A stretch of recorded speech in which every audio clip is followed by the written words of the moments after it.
காரைக்கால் பக்கத்தில் ரசாயன தொழிற்சாலையில் விபத்து ஏற்பட்டிருக்கக்கூடிய ஒரு முக்கிய செய்தியை பார்க்குறோம்.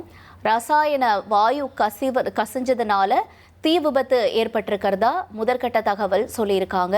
விவரங்களோட செய்தியாளர் எழிலும் இணைஞ்சிருக்காரு. எழில், வணக்கம். இந்த சம்பவத்தில் மனிதர்கள் யாரேனும் பாதிக்கப்பட்டிருக்காங்களா? அந்த ரசாயன வாயு இருக்கக்கூடிய அந்த இடத்துல வெளியேற்றப்பட்டிருக்கார்களா மனிதர்கள்? என்ன நடவடிக்கை எடுக்கப்பட்டிருக்கு? புதுச்சேரி மாநிலம் காரைக்கால் மாவட்டத்திற்குட்பட்ட வடக்கு வாஞ்சூர் பகுதியில் தனியார் ரசாயன தொழிற்சாலை அமைந்துள்ளது. இந்த ரசாயன தொழிற்சாலையில் இன்று ரசாயன வாயு உற்பத்தி செய்யும் இடத்தில் திடீரென வாயு கசிவு ஏற்பட்டது. இதனால் அப்பகுதியில் பரபரப்பு ஏற்பட்டது. தொடர்ந்து அந்த தொழிற்சாலையில் திடீரென அந்த பகுதியில் வெடித்து பயங்கரமான தீ விபத்தான மாறியது.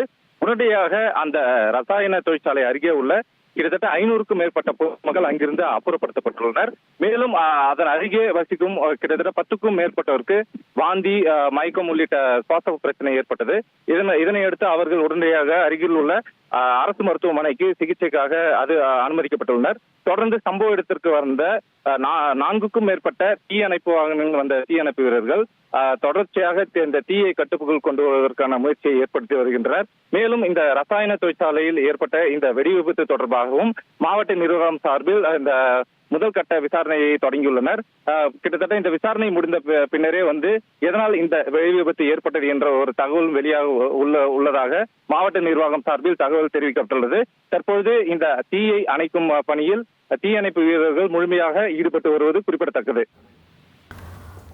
ரைட், உங்களுடைய தகவல்களுக்கு நன்றி எழில்குமார். இனி செல்லும் இடமெல்லாம் செய்தி. தந்தி டிவியின் வாட்ஸ்அப் சேனலை ஃபாலோ பண்ணினா செல்ல இருக்கும் இடமெல்லாம் செய்தி. இதோ QR கோட் இப்பவே ஸ்கேன் பண்ணுங்க, ஃபாலோ பண்ணுங்க.